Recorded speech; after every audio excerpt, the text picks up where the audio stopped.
Hello and welcome to the Cube Talk Show. My name is Joe Barbieri. I am your host for the evening, and this show is about money, specifically the ever-changing face of money. And with us today we have Dennis Williams, who's in our studio. He's our marketing director for World Financial Group, and our topic will be building a solid financial foundation. So Dennis, welcome. Thank you. How are you? Wonderful. It's a great pleasure to be here with you today, Joe. And yeah, thanks for being here. My first question would be, give us a little background about yourself and what you do. Okay. Joe, I started out my career as an accountant, and I worked in that profession for quite a number of decades. At one point in my life, as I was approaching retirement age, I was introduced to World Financial Group, and I saw it as the best business opportunity in the world. And I decided to join because once I retired, I wanted to do something independently and get away from the accounting profession that I'd been doing all my life, right? I've been doing the World Financial Group business for the last 7 years, and I'm very proud and happy to do it. And the reason for that is because it's helping families. What we do, we are in a crusade. We have a mission to leave no family behind. What we want to do is to educate every family on the need to build a solid financial foundation, right? Most families never think about these things, and they have no one to turn to. You see, in the financial services industry, you have the banks, you have investment corporations, you have insurance companies, mortgage companies, but each one of these organizations have an agenda of their own, right? Mm-hmm. Whereas in World Financial Group, we put all these different disciplines in one basket, and we educate families, one family at a time. We go to the kitchen table of these families every night. We go out in the field and speak with them. There's no charge for our service, right? Like I said, our mission is to educate these families. That's what we do, Joe, right? Okay. How do these families find you? Well, Joe, our members have a group of friends and family, relatives, right? And so we believe the first family you should help is your own family, right? I mean, charity begins at home.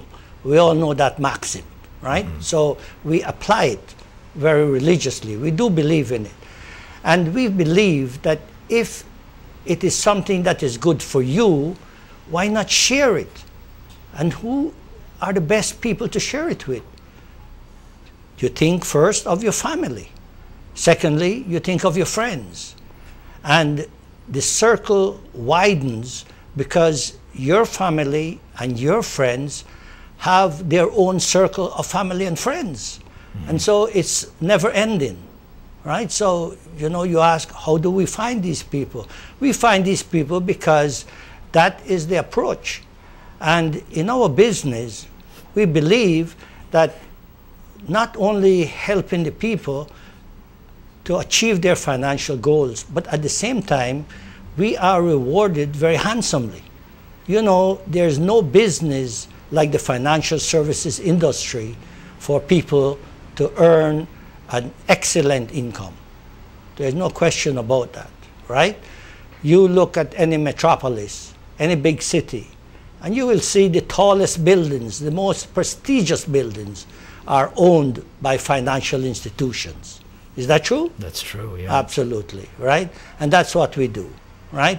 We welcome everyone to join our company because when they join our company, first of all, they get the education that they need, and naturally in our business, you know, financial services are controlled by government. So you have to have a license to operate as a financial advisor or, you know, in that field.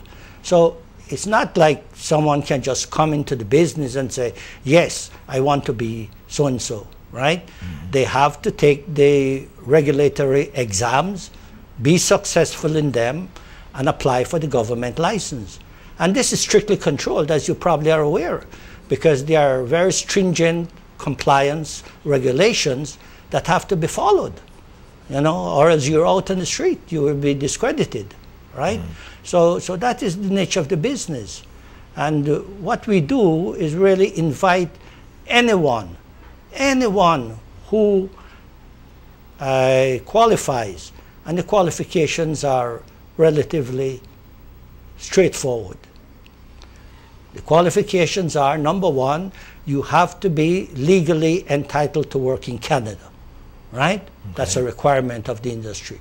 Secondly, you have to be over the age of 18 years of age, because naturally, under 18, the government doesn't recognize that you are old enough to enter into contracts, right? Yeah. Third, we don't want anyone with a criminal record in the business, right? So most of the population would qualify under those conditions. Is that true? So you see, because when you think about it, our market is the bulk of the population. Let's say 80% of the population in Canada today do not have proper financial knowledge, right? How to make their money grow, right? How to protect their families, how to create wealth. Those are things that we educate people on, right? Okay. So we just go about our business night after night. We go out in the field. We meet with families in their homes, right? And there's no charge for service, because our crusade is to educate every family, right? Okay. So if you see a family right now, what would be the basic things you'd start with to educate them? Well, that's a very good question, Joe. What we first do, we sit with the family and we gather facts, because we have to have a baseline from which to start. So we will sit with that family. Of course, because we know the family, or the associate who might be on the training knows the family, there is a certain amount of trust that is involved, right?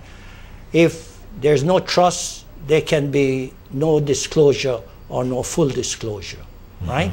So our first criteria is to sit with the family and gather the facts, right? Where they are today, what assets they have, what liabilities they have, what are their goals.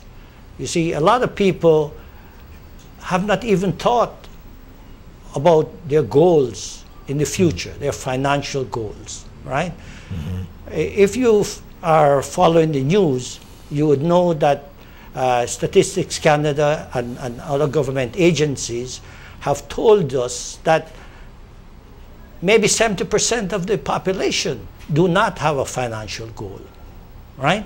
They are working on a day-to-day basis, paycheck to paycheck, right?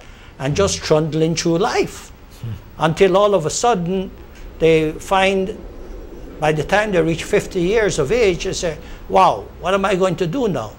Maybe they wait another 5 or 10 years, and then they say, oops, I've saved up some money in my RRSPs, but is that going to be sufficient? Will I outlive my money? Those are the kind of questions that they face, but they face it later in life. And what we try and do is to educate them to move forward earlier in life. That's what we do, Joe. So would you say the minute someone starts to work, to get them started on thinking about this, or at least in their 20s, that's what some of the RSP advertising tends to advocate. When you're 20s, start putting money away and you'll let it build up. So is it that sort of idea? Yeah, you mentioned RRSPs. Now, you know, RRSPs are good, but RRSPs are not for everyone, right? And And you know, we do not go out and all of a sudden recommend RRSPs. We examine each case on its own merit, right? RRSPs, if you ask me, I would say are generally good for the person who is in the higher income bracket, right? A person in the lower income bracket has other vehicles by which they could save their money, right? And gain as much or more than through the RSPs. You know, 3 years ago, the government introduced the TFSA program, right? The TFSA program is an excellent program, right? Especially for those people who are not in the high income bracket, because they can save their money in there and they can allow it to grow tax-free on their growth in the investments, right? So they have that ability to invest and grow, right? You know, we talk about investing, and people have to understand this, because a lot of people think that the first question they ask, is their money safe, right? Well, this is part of our education process, because everyone should be aware that if there is risk, there's a potential for reward. And generally, the trend is that the higher the risk, the higher the potential for the reward, right? Every individual and every family might have a different threshold for risk, right? And so part of our training and education is to determine the risk profile for each individual or each family, right? In this way, we can better advise them on which type of investment is best suited for their particular needs, right? That's what we do. Okay. So a big part of this is saving. Absolutely. Savings is essential, you know, and what we show people is that it's better to start saving early than saving late. For example, we have done the calculations, and I'm sure anyone could do the calculations, where if a person started saving, say at age 25, and if that person were to save, say $300 a month for maybe 10 years, and stopped at that time, whereas a second individual procrastinated and said, oh, I'll wait a while, and he started, say, 7 years later. Now, what you find is that the first individual making a contribution of $25,000 over the time that he was saving, right? And the second individual making a contribution of $65,000, there's a huge difference in the amount of contribution, right? But they will both end up with roughly the same amount of wealth at the end of the period, right? So that is what we use to demonstrate and show people that the earlier you start saving, the better, right? You see, one of the things we talk about is growing wealth. You see, and to grow wealth, you really need a number of criteria. You need a number of factors to grow wealth. First of all, you need money, right? If you don't have no money, you can't grow anything, right? So you got to start with money. Now, a lot of people will tell you they have no money, right? Well, the money starts with savings, right? So we go back to the very first principle and say, you know what? Each family should learn to pay themselves first. You see, the government is so smart that before you get your pay, the government has already put their hand in your pocket and taken out their share. So who should be the next person to be paid? I submit that it should be you, right? You should pay yourself first. And it doesn't matter what you can afford, right? The important thing is that once you take out something out of your net pay and put it aside, spend the balance, right? But the amount that you have put aside, will accumulate, and sooner or later you can grow your wealth. Okay? Now, people say they don't have enough money to save.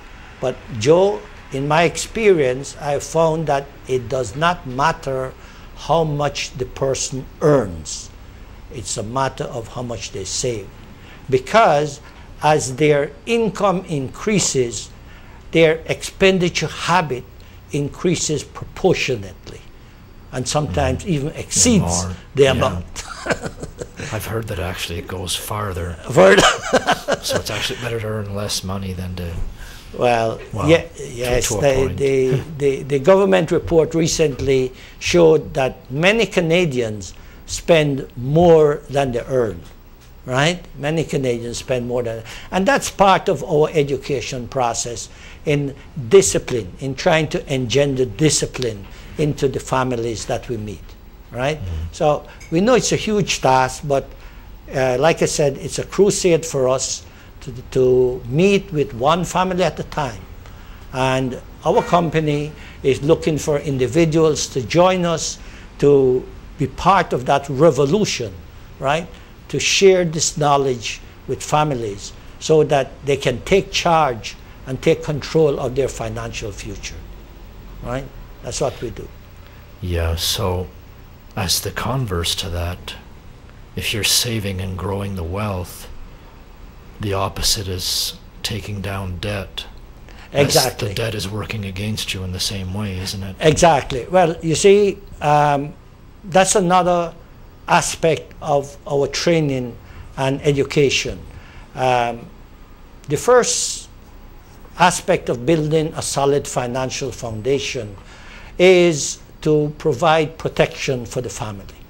You see, in most families, they are employees. They are bringing in a paycheck every 2 weeks, every month, every week, whatever the time frame might be, right? And people think about insuring their assets. They insure a house, they insure a car, they might insure their jewelry or their art. But thinking of insuring themselves, they think of it as an expense, right? Unfortunately, the way we present it to people is, look, if you are the principal income earner in a family, what would happen if, unfortunately, your demise came too early? How would that income be replaced to your remaining spouse or your kids if you have children, right? And you'd be surprised that, you know, people don't think about these things. So this is one of the first pillars of the foundation that we share with people and impress on them. Because after you have passed away, if you have left any debt behind, the remaining spouse has a problem in trying to discharge those debts on your behalf. So if you are fiscally responsible, then you would think about ensuring that that is properly taken care of in the event that you are not there anymore, right? So that's the first thing we do. The second thing that we talk about is to eliminate debt. And so we sit with families, as we said when we started, after we have gathered the facts, and show them, because people today, as you said, have a high level of debt per family. And what they don't realize is that that debt carries an interest burden, which the financial organization, whether it be a company like Canadian Tire, the Bay, Sears, right? Or the line of credit at the bank, or your Visa card, whatever it might be. They all carry a significant interest charge. Now, many families don't even think about it, and that is why recently the government asked that these institutions show the interest charge and how long it would take to liquidate the debt, right? That's one of the reasons the government pointed it out. And that's what we do. We sit with families and go over these things and show them how advantageous it would be to discharge the debt with the higher interest rate first, right? Whereas in the past, they might just be thinking, oh, I pay the minimum on everything, right? And, you know, and they just go along because the credit rating will be maintained, right? But they're losing money, right? Big time, right? Very much. Yeah. Are you an advocate of consolidating debt Oh, yes. to try to lower the rate? Oh, that is a very good question, Joe. Consolidating debt is an excellent idea, but it is only a good idea if it is followed by a regimen of budgeting and discipline. You see, if you don't do that, and this is why I take umbrage with many of the mortgage companies, that is their business, to finance and refinance, right?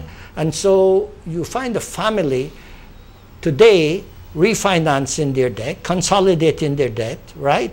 Refinancing their house, and not being told or shown the discipline of budgeting and saving, will sooner or later get back in the same routine.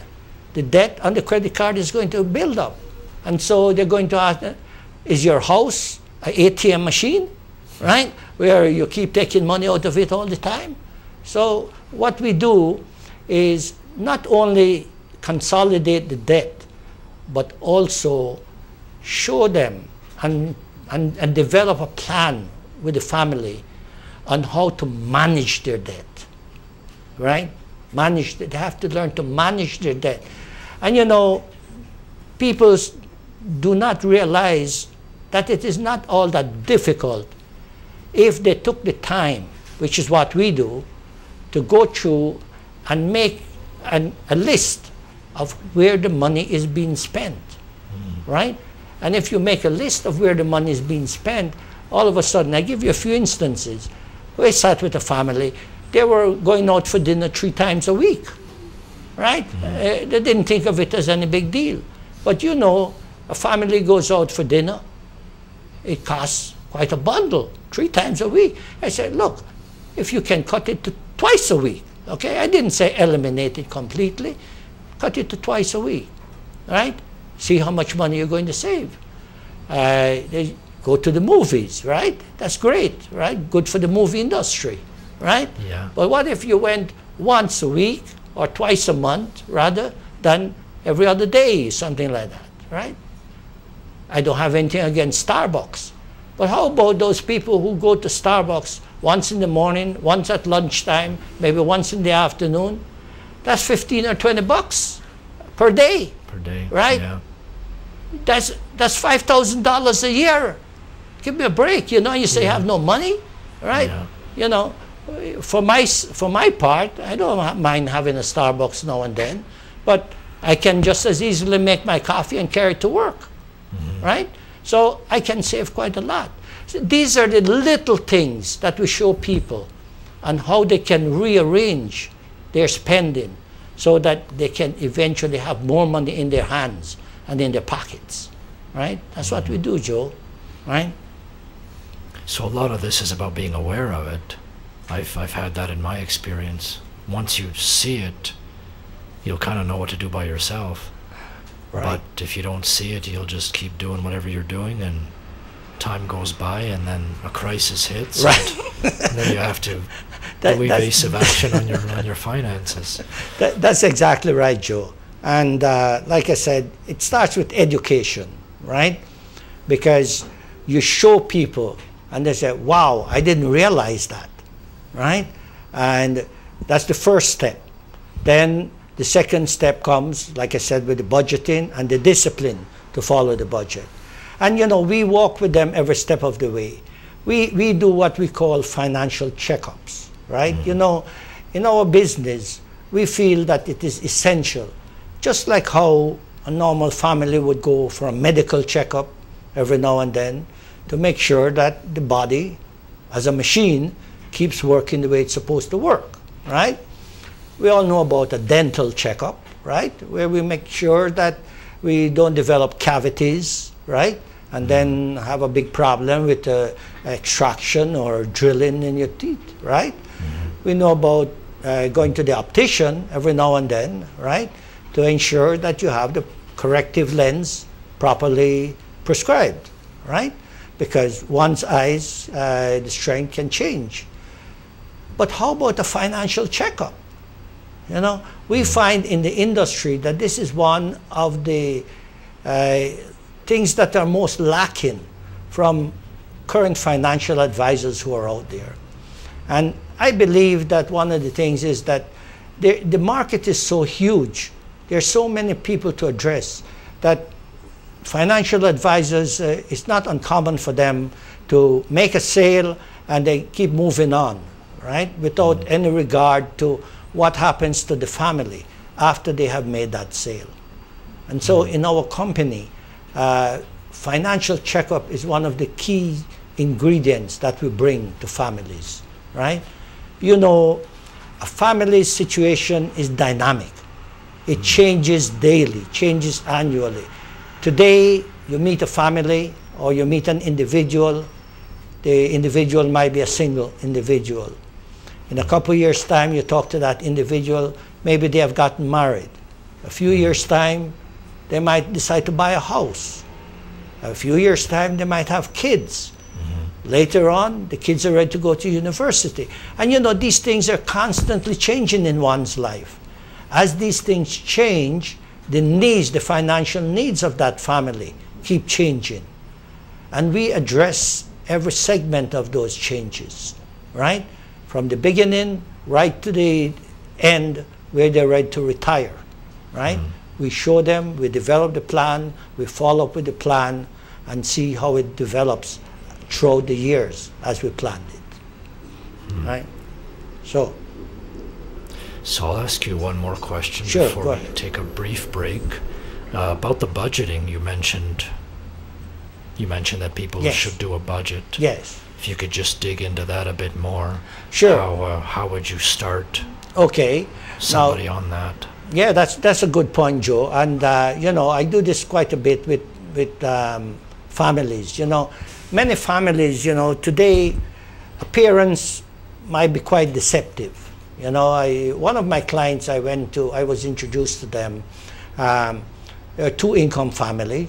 They owned a lovely house, 2 cars, 2 incomes, right? And they had 2 kids, but they were up to their eyeballs, if I might use that expression, in debt, Yeah. right? And you know, they said, Dennis, we need some help.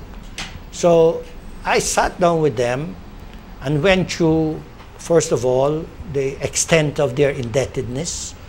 I sat down with them and they were blunt. I was very blunt and they had to bear everything out, you know, where they spend the money, as much as they could. And then we developed a program on where they could save and how their expenditures they would go through their expenditures on a monthly basis. I asked them to keep track of it in their notebooks, right? And so that at the end of the month, I sat with them again to see what they thought they were spending the money on was actually accurate, right? And you see, these things take time, right? They take trust, they take belief, and they take discipline. But fortunately, that was one family I was able to consolidate their debt and get them started on this budget program so that they could start saving for their financial future, right? So these are the things that you have to do, right? If you're going to do it right, right? And that's what we believe, Joe. We believe in our job, you do it right and you do it with pride, right? That's what we do, right? Okay. Well, we'll take a break for a couple of minutes and Okay. we'll be back. And we'll dig further into the investment education. Sure. Okay. No problem.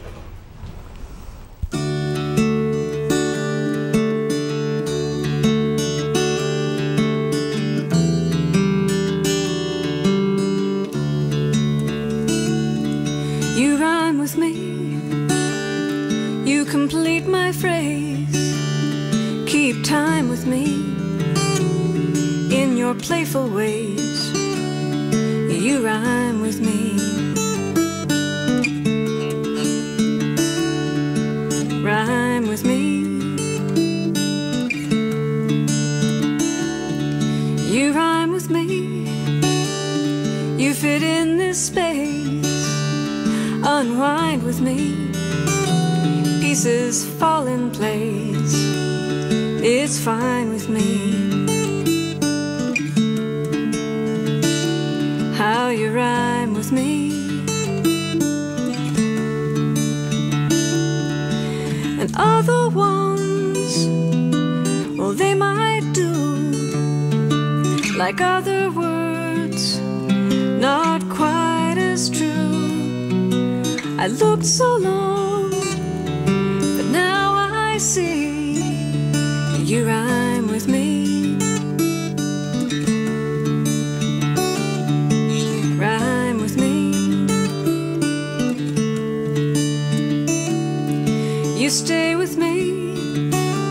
It's not an easy thing when I disagree. Tangle up the strings. Pay no mind to me. Just rhyme with me. When you're here with me, you make things make sense. There is poetry in our difference, strange as it might be. You rhyme with me. And other ones, well, they might do other loves, not quite as true. I looked so long, but now I see you rhyme with me. Rhyme with me.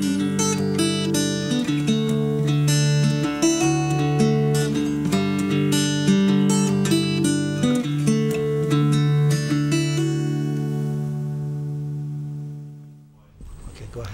Hello and welcome back to the Cube Talk Show, and we're here with Dennis Williams, the marketing director for World Financial Group. We left off talking about budgets and how to go about it.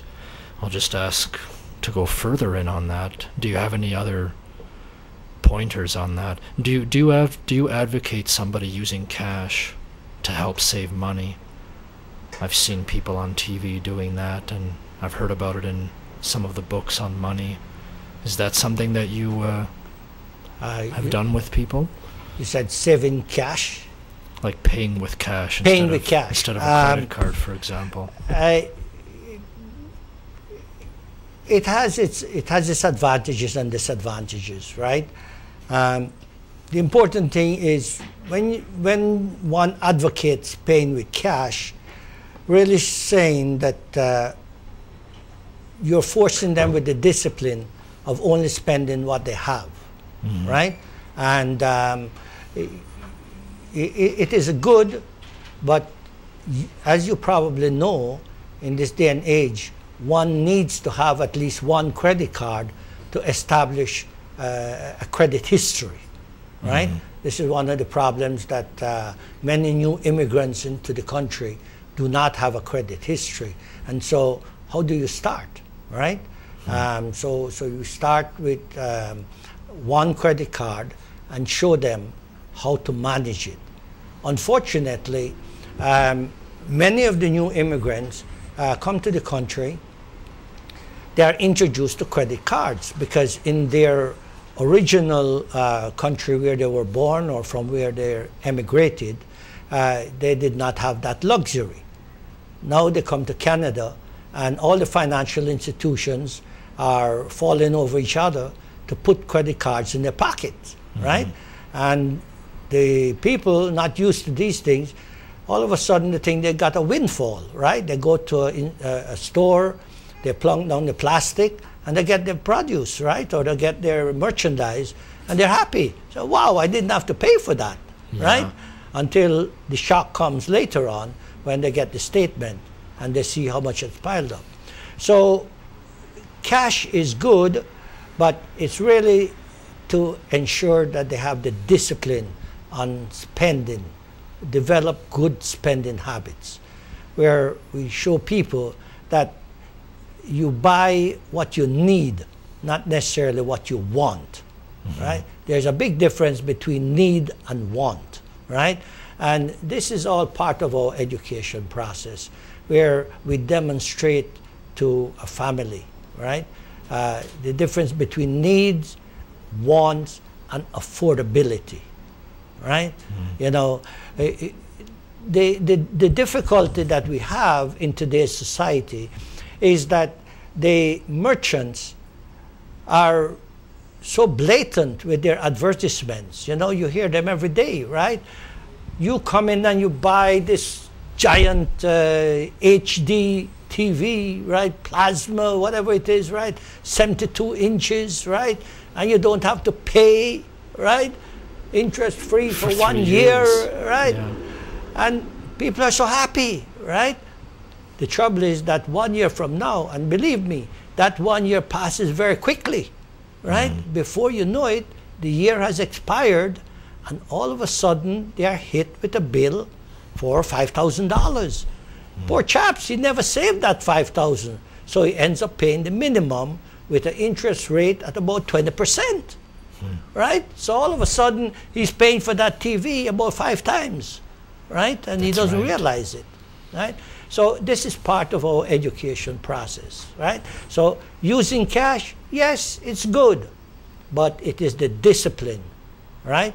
If a person has the discipline and learns how to use the cash, then I believe that we can teach them the discipline of saving for what they want.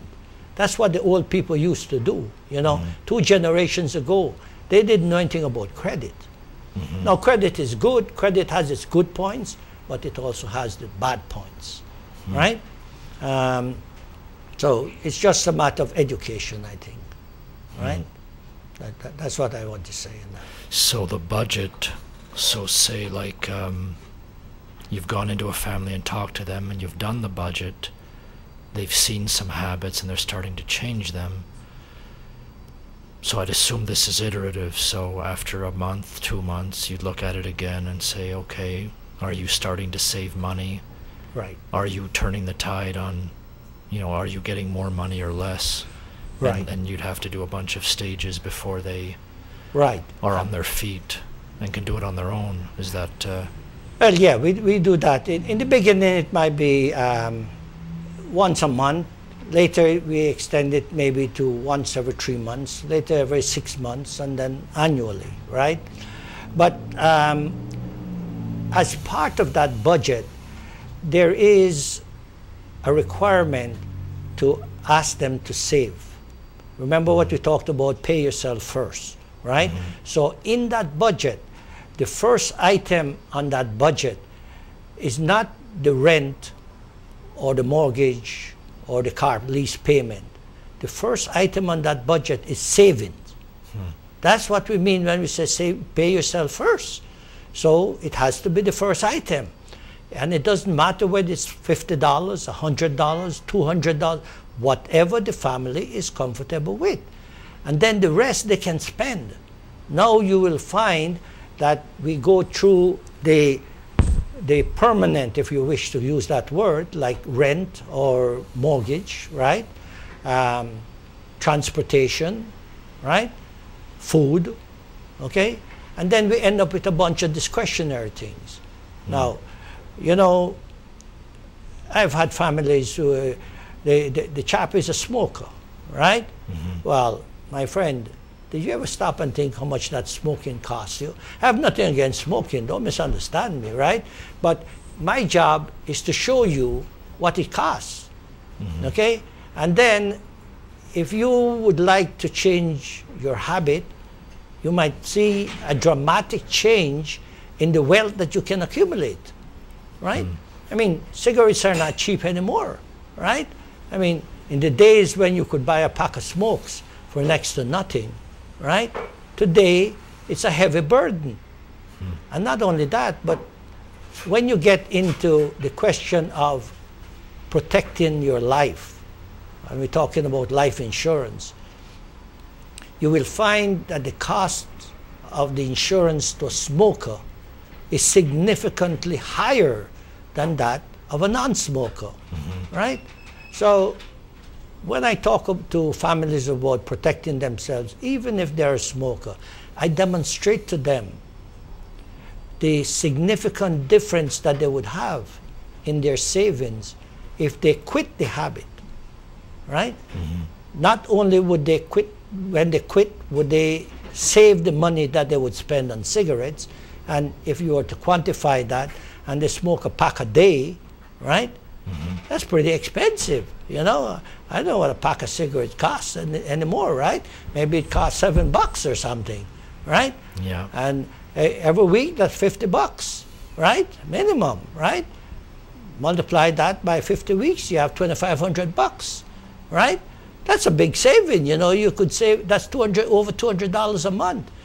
That individual could get a good life insurance policy for that money with significant savings in that policy. You see, that's something we haven't even talked about, right? Because if we talk about life insurance, people think of life insurance in the old days just as something to leave for somebody when you die, right? Today, the life insurance products are more sophisticated. They have been developed over the years to meet different demands of people today. So they provide an excellent opportunity for people to build their wealth in a tax-free environment or a tax-efficient environment, right? And that is something that we spend a fair amount of time educating people, right? So people will not look on life insurance just as an expense, like your motor car insurance, for example, right? But we educate them. We show them the different types of life insurance that they could have, and then it's their choice how they want to pay for it, right? But if you need it, you got to pay for it. The question is, what is the best way to pay for it? And what I mean by that is, what are the benefits if you use plan A versus plan B versus plan C, right? So this is part of our education process, right? We're not there to make a sale. Our job is really to educate the customer, educate our clients, educate our family and friends. That's what we do, right? So now if the family has an advisor, an investment advisor, maybe a tax advisor, maybe a banker, do you work with them to put the plan together? Well, we don't necessarily work with them. What we do, because you see, as I said at the start, each of these organizations, the bankers, the investment companies, the insurance companies, right, the mortgage companies, they all have their own agenda, right? Each of these organizations wants to milk, if I might use that term, the customer as much as possible, right? Each institution is captive to their organization, right? So each institution is only going to offer that family what they have to offer. In World Financial Group, when I go and see a client, because I am open system, I can look at the needs of the family and address their needs, not necessarily just with the institution that they are dealing with, but with many other institutions that are out there. We are not beholden to any one institution, right? Our responsibility is to the client, to the family. And so we determine their needs and find the best solution. It might very well be with the institution that they are now dealing with, but not necessarily. And so we look for the best solution that we can offer that family, and that would be our recommendation, right? So that's what we do. So it's truly independent. Absolutely. It's truly strictly independent and open, right? You see, because of the size and strength of World Financial Group, which is a subsidiary of Aegon, and as you know, Aegon is one of the top financial services institutions in the world. Forbes magazine, which does an annual review of the top 2,000 international companies, has rated Aegon consistently in the top 80s, right? So by world standards, they are massive, right? They have over $500 billion on the assets under management, right? So they have been in business over 150 years. It's not like they started yesterday, right? So in Europe, where they're very, very strong and have been in business all this while, they are well recognized. And because of the strength and breadth of the Aegon organization, all the major financial institutions come to World Financial Group, which is a major marketing and distribution organization. That's what we really are, right? We don't sell. We don't have any product to sell. We are a marketing and distribution organization. And all these providers, if we might use that terminology, like AGF, like IA Clarington, like Franklin Templeton, you know, all the major companies, Transamerica Life, Equitable Life, RBC, Manulife, all these companies come to us. TD Bank, you know, they come to us and ask the World Financial Group to market their products on their behalf, right? And that's what we do. And so, as I said to you, we do not hold allegiance to any one company. We are independent, and we look for the best solution for the client. That's what we do. So it's similar to a financial planner in that way? Exactly. You can take whatever's out there, and if it's useful, it suits what the client needs. This is what I recommend. That's exactly. the same idea, right? Exactly. And you know, the other good thing about World Financial Group, Joe, is that as an independent business owner, which is what I am, I don't have a quota. I don't have to sell, you know, I mean, I don't have the pressure, you know. In some institutions, they give their members or their employees or their agents quotas, right?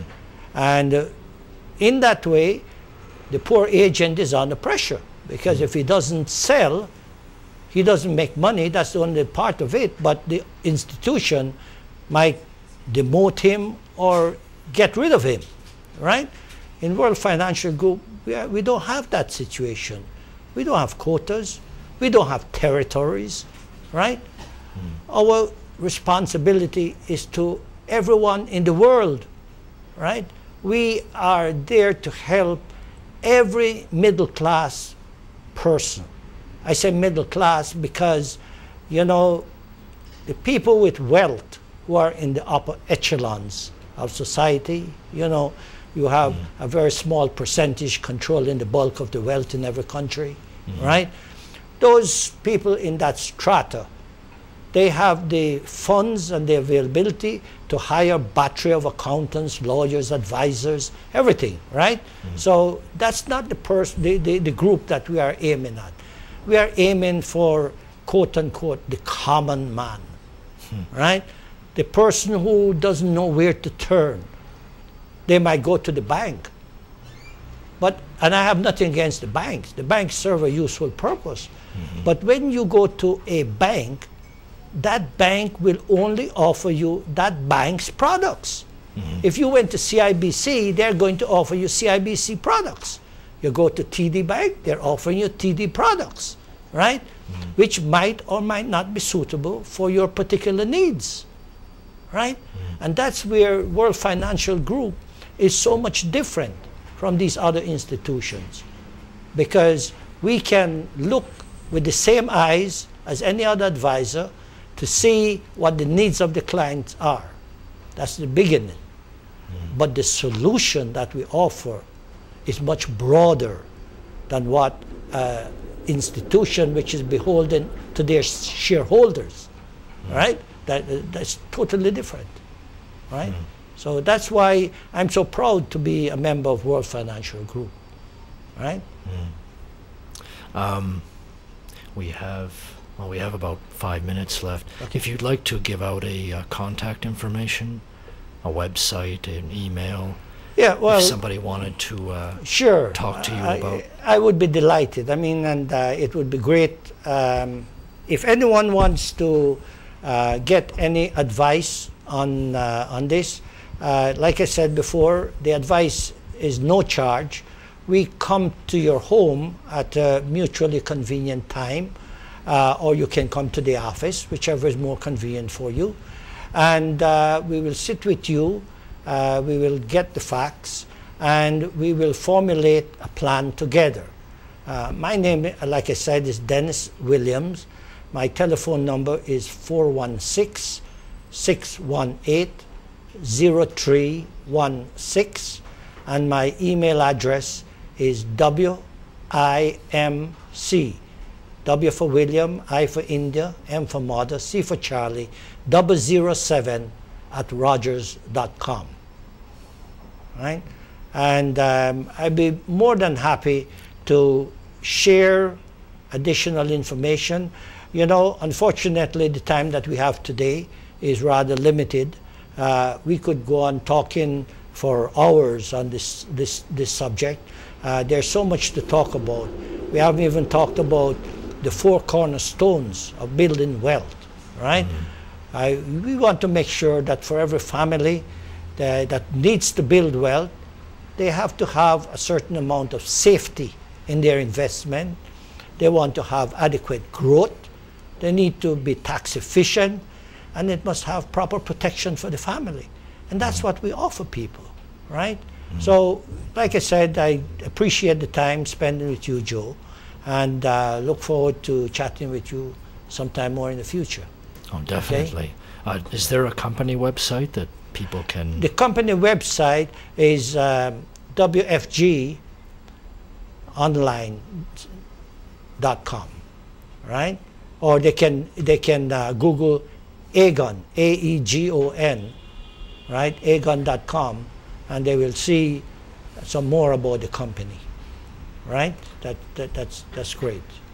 Okay. Thanks very much, Joe. Thanks very much. I appreciate your time. You have a great day. You too. And so that's our show for this evening, the Cube Talk Show. It airs the 3rd Tuesday of the month from 6 to 7 p.m. on thatchannel.com. And this show will be put in the podcast archives on thatchannel.com's website under my banner ad, and also on my website, which is www.joetheinvestor.ca.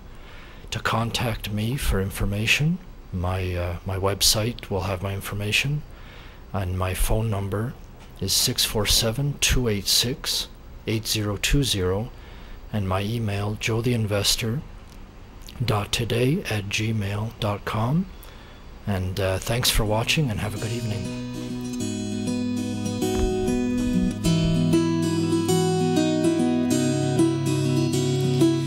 40 tons of metal, shiny silver steel. I am heavy on the pedal, all my weight upon the wheel, riding high above the highway, up above the rules. I am late for my delivery and burning up my fuel. Slow me down, slow me down, slow me down.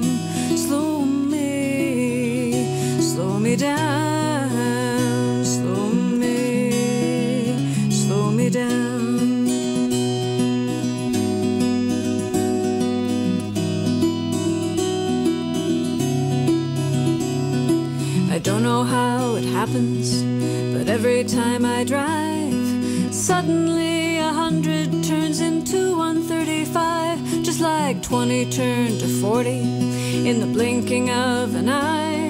And now I'm pushing 50 as the miles go clicking by. Slow me down, slow me, slow me down, slow me down, slow me down.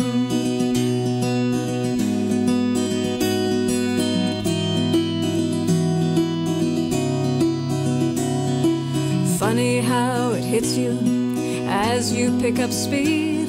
The things you put behind you are the things you really need. You can see them in the mirror, in the twilight glow. They are always on your shoulder. Never mind how fast you go. Slow me down, slow me down, slow me down, slow me down.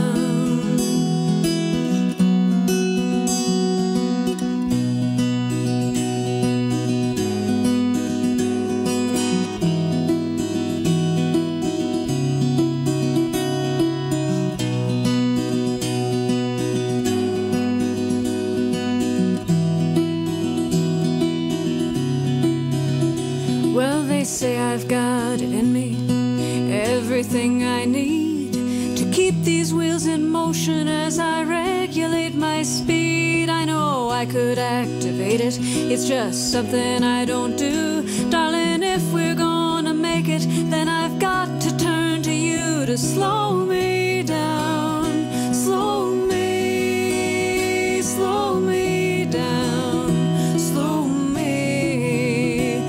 me down.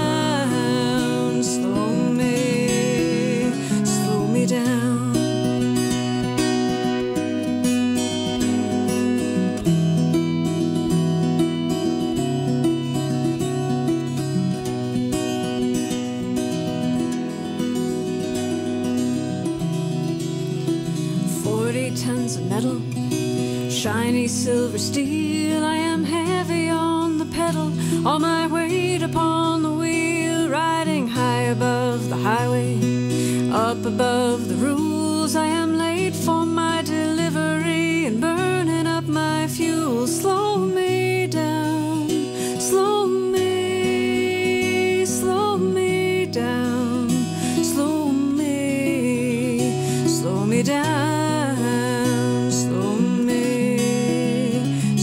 Down.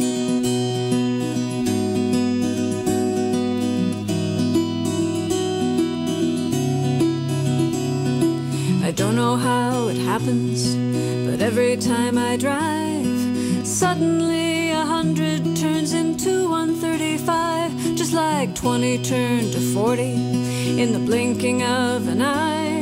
And now I'm pushing 50 as the miles go clicking by. Slow me down, slow me down, slow me down, slow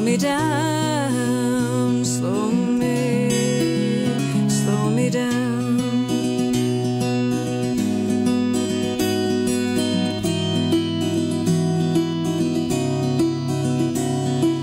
Funny how it hits you as you pick up speed. The things you put behind you are the things you really need. You can see them in the mirror, in the twilight glow. They are always on your shoulder. Never mind how fast you go. Slow me down, slow me down, slow me down.